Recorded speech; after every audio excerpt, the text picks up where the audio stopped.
Tomac qui est en train de préparer sa trace là pour le départ. Ça aussi c'est d'importance. Tomac qui s'est fait battre tout à l'heure par Jack Weimer à la finale à l'américaine. Il était parti devant le pilote Honda Geico, il s'est fait déborder. Il est ensuite revenu au contact du pilote Kawasaki et en voulant l'attaquer à la sortie des whoops, au même endroit que Tyler Villopoto, il a perdu l'avant de sa moto. Une chute sans gravité pour Tomac que l'on retrouve derrière la grille de départ pour cette grande finale. Et puis on va surveiller également la performance de cet homme, Christophe Pourcel, auteur d'une belle course qualificative tout à l'heure, une course à l'américaine un peu plus difficile. Il a lâché l'affaire rapidement dès la première séance de 4 tours. Christophe Pourcel, il a relâché complètement la main, peut-être justement pour se concentrer dans quelques instants sur cette grande finale qui reste, on le rappelle, l'objectif prioritaire de ce Supercross de Paris. Allez, on met les machines en route, le départ d'ici quelques instants. Et là ça va être un peu compliqué pour Pourcel. 15 tours, ça va être très long cette finale, il va se passer beaucoup de choses, comme d'habitude il y a souvent des petites chutes, les pilotes qui fatiguent sur la fin de course, un terrain qui va considérablement se détruire au fil des passages répétés des motos, donc vraiment commettre le moins de fautes possible, soigner son envolée et pourquoi pas profiter des petites erreurs des uns et des autres pour monter sur le podium. Ce sera l'objectif de Christophe Pourcel qui est très mal placé derrière cette grille de départ en seconde ligne. Allez, le panneau 15 secondes, 5 secondes maintenant pour la première grande finale de cette 30e édition du Supercross. Et boum, c'est parti. Weimer est parti comme une fusée. Ouais, Souberas qui apporte sa vitre intérieure, tout comme Justin Breton. Ouais, Weimer fait le meilleur départ. Breton est bien, Tomac est bien, Tomac est deux. Chisholm bien parti, pas de nouvelles de Christophe Pourcel pour le moment. Où sont les Français? Souberas a soigné son envolée. Pas de nouvelles des autres. Il y a également Cyril Coulon, il me semble qu'il est bien parti. Non, c'est Fabien Isoire, Cyril Coulon, il est là également. Jason Clermont, il est bien aussi, dis donc. Et pour celle dernier, oh là, qu'est-ce passé pour Christophe? Au ralenti déjà. Ouais, ça va être un peu compliqué pour les Français. Weimer en tête, Eli Tomac deuxième, Justin Breton 3. Jason Clermont, non, c'est pas Jason Clermont qui est derrière. C'est Fabien Isoire qui est bien placé aussi. Si, c'est Jason Clermont qui est quatrième. Ouais, c'est Jason Clermont, on l'a confondu avec Cédric Souberas. Petite erreur de Greg Aranda qui vient de caler. Et Christophe Pourcel qui est donc maintenant avant-dernier. Devant lui, il y a le Français Eric Sorby. Ouais, Pourcel qui est bon dernier là, ça c'est vraiment dommage. Ouais, c'est surprenant cette première soirée de Christophe Pourcel, pas très à l'aise aux essais, il est monté en pression dans sa manche qualificative et puis depuis la Super Pole et la finale américaine, on dirait qu'il a pris un petit coup au moral Christophe Pourcel. Ouais, on espère qu'il va vite se ressaisir. Il découvre un peu la 3,5 aussi. Chute.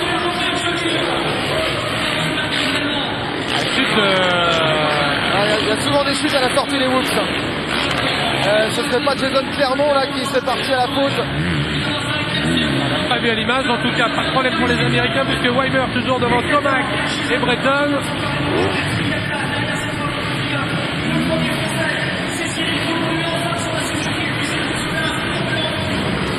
Allez, les trois hommes forts, les trois pilotes américains aux trois premières places alors que Greg Aranda de nouveau à l'arrêt dans les coursives. C'est dur pour les Français là, Weimer en tête dans les whoops, il a Tomac derrière qui remonte un petit peu. Et puis Breton lui a perdu du terrain par rapport aux deux leaders.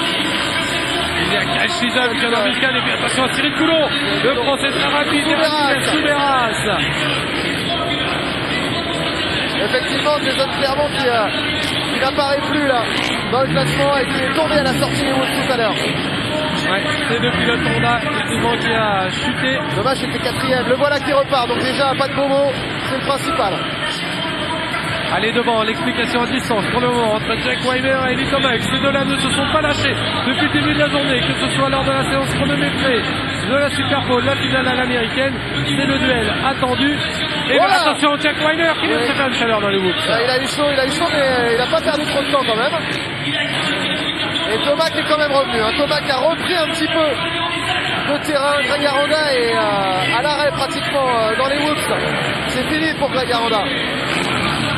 Justin Breton en embuscade en troisième position et Christophe Pourcel qui attaque devant nos yeux Eric Sorby pour gagner une petite place.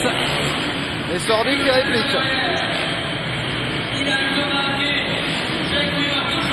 Ouais, c'est quand même, quoi qu'on en dise, une grosse contre-performance. Christophe Fourcette qui est en train de se battre avec Eric Sorby en queue de peloton, alors que devant, c'est la démonstration de Jack Weimer qui vient d'avaler les whoops, toujours avec dans son sillage.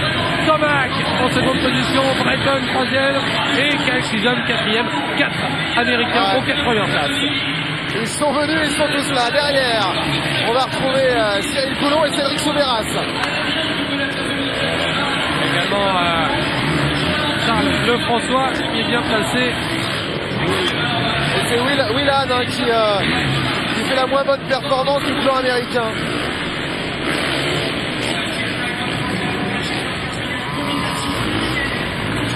Huitième position pour l'instant pour Willan. Alors qu'on va voir nos leaders sortir des coursives. Allez, il faut qu'il aille Tomac revienne au contact à cause de la grosse bagarre entre ces deux-là. Allez, on revient justement à l'image sur cette communication entre Weimer et Tomac. Dans cette deuxième partie du circuit, il est plus rapide, Eli Tomac. Allez, Weimer qui boucle un nouveau tour en tête. Pour le moment, une course impeccable du pilote Kawasaki qui tient au respect. Tomac, deuxième, mais le pilote Honda Gecko n'a pas dit son dernier mot pour la victoire dans cette finale. En tout cas, clairement, ça se confirme. On l'a vu tout à l'heure lors de la Super Pole, ils ont collé une seconde au troisième temps, et ça se confirme dans cette finale. Tomac et Weimer sont bel et bien les plus rapides. Tomac dans les whoops! Incroyable la vitesse, et là Tomac dans les whoops, il est revenu dans la roue arrière de Jack Weimer. Et Bryson, il est en train de perdre énormément de terrain. Et on a un léger retour de Chisholm. Attention, hein. La régularité de Kyle Chisholm, c'est un métronome, c'est ce qui lui a permis de s'imposer ici et d'aller chercher le titre de King of Bercy l'an dernier. Allez, il reste 8 tours et il a Tomac qui est sérieusement en train de mettre la pression sur les épaules du leader Jack Weimer. Ouais, c'est la mi-course. Et Christophe Fourcette qui a doublé Eric Sorby qui a profité de la chute de Jason Clermont pour remonter à la 11e position maintenant. Et là on va voir lequel des deux entre Tomac et Weimer a le plus de caisse pour encaisser les derniers tours de course. Ça commence à être difficile. Allez, il a Tomac toujours deuxième, il a quelques longueurs de retard. En termes d'expérience, un petit avantage à Jack Weimer qui connaît la catégorie 450 depuis maintenant quelques saisons. On le rappelle, son palmarès cette année, 5e du Supercross 450, 3e de l'Outdoor 450. Face à lui, il y a un jeune loup aux dents longues, il s'appelle Tomac, il a décroché le titre SX West en 250, mais pour lui la 450 c'est vraiment au coup par coup. Il a réalisé de très belles courses, notamment ici même l'an dernier à Bercy au guidon de cette machine, mais en temps normal il roule sur la demi, donc au niveau du physique et de l'expérience, petit avantage pour Weimer. Et le voilà justement qui sort les courses. Regardez Tomac dans les whoops. Regardez, surtout pour la 3e position, la bagarre qui est en train de se profiler entre Kyle Chisholm, le King of Bercy en titre. Face à lui, il y a Justin Breton qui lui aussi avait décroché le titre de King of Bercy. C'était en 2009 face à James Stewart. Et bien regardez, les deux anciens King of Bercy qui s'expliquent pour la 3e place et qui laissent devant eux l'explication entre Weimer et Tomac. Et un peu plus loin, il y a un règlement de compte franco-français entre Cyril Coulon et Cédric Souberas aussi. Ouais, c'est pour le top 5. Allez, on revient justement sur Kyle Chisholm qui revient petit à petit, qui grappille millième par millième sur Justin Breton. Pour l'instant, Brighton a encore un peu d'air, encore un petit matelas de sécurité, mais est-ce que ça va durer? Dans quelques instants, Christophe Fourcette vient d'avoir le drapeau bleu. Dans quelques instants, Jack Weimer et Tomac qui vont prendre un tour aux Français. Drapeau bleu pour Fourcette, ça fait mal. Ça fait pas du bien, ça c'est sûr. On s'attendait pas à ce genre de performance de la part du Français. Alors que derrière, regardez l'explication pour le top 5. Eh bien, ça tourne à l'avantage de Cédric Souberas qui vient de déborder Cyril Coulon. Et voilà justement cette bagarre entre les deux Français. Souberas a pris l'avantage. Et il reste 5 tours à couvrir dans cette finale. Et Fourcette vient de prendre un tour. Et puis il reste sous la menace d'Eric Sorby. Énorme contre-performance, énorme déception de la part de Christophe Fourcette dans ce premier soir. Et on reste sur cette bagarre entre nos deux Français, Cédric Souberas et Cyril Coulon. Ça va très vite, ils ont la caisse, ils résistent.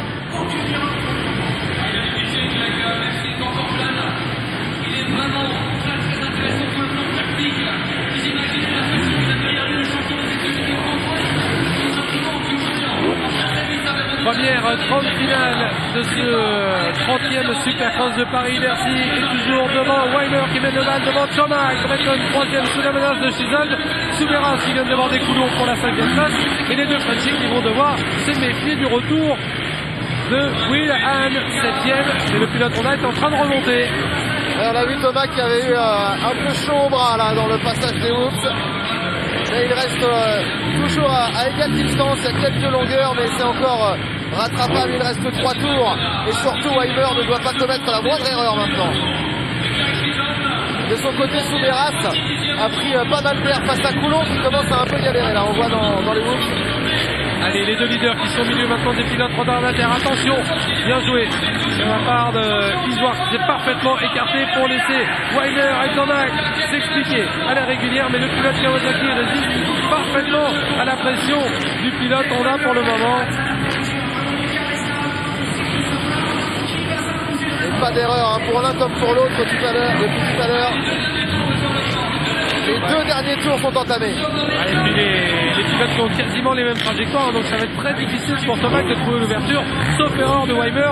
On voit mal maintenant comment il pourrait réussir à tenter quelque chose, si ce n'est peut-être dans les Whoops. C'est ce qu'il a tenté tout à l'heure lors de la finale américaine. Ça s'est terminé par une petite chute, mais ça peut pourquoi pas passer alors que Will Hahn est là en train de déborder Cyril Coulon pour la 6e place.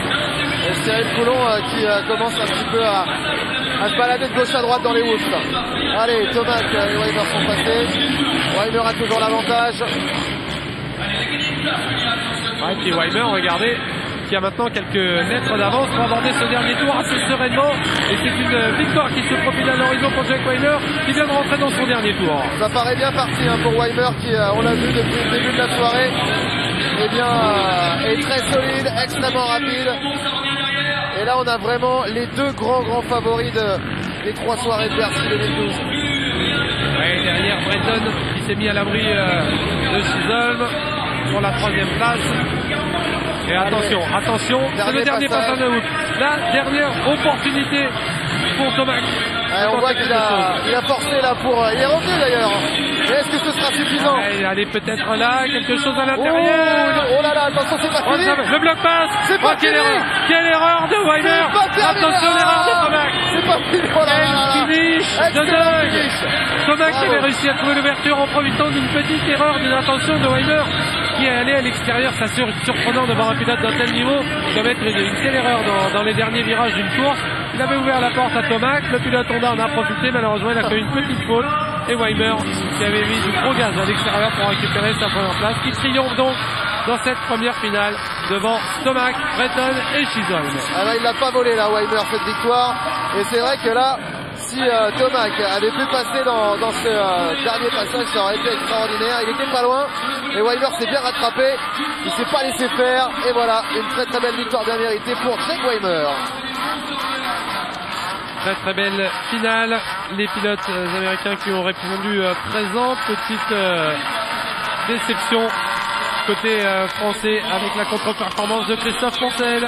Et on va revoir ce dernier tour d'anthologie entre Jack Weimer et Eli Tomac. Et là voilà, on revoit sous cet angle-là. C'était vraiment extrêmement bien tenté. Oula, ouais. Weimer, il a vraiment fait l'effort. Il était limite en perdition, gaz en grand. Et bien, il est resté sur ses roues.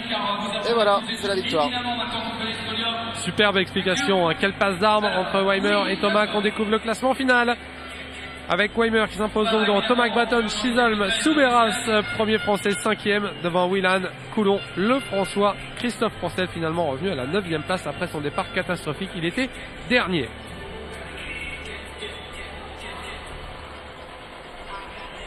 Alors le classement du 6 tours. Allez, le premier podium de cette 30e édition du Supercross de Bercy avec la première place donc de Jack Weimer qui vire en tête à l'issue de cette première journée devant Tomac et Breton. Un trio que l'on attendait.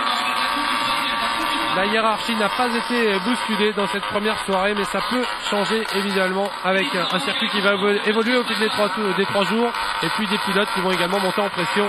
C'est ce qu'on espère.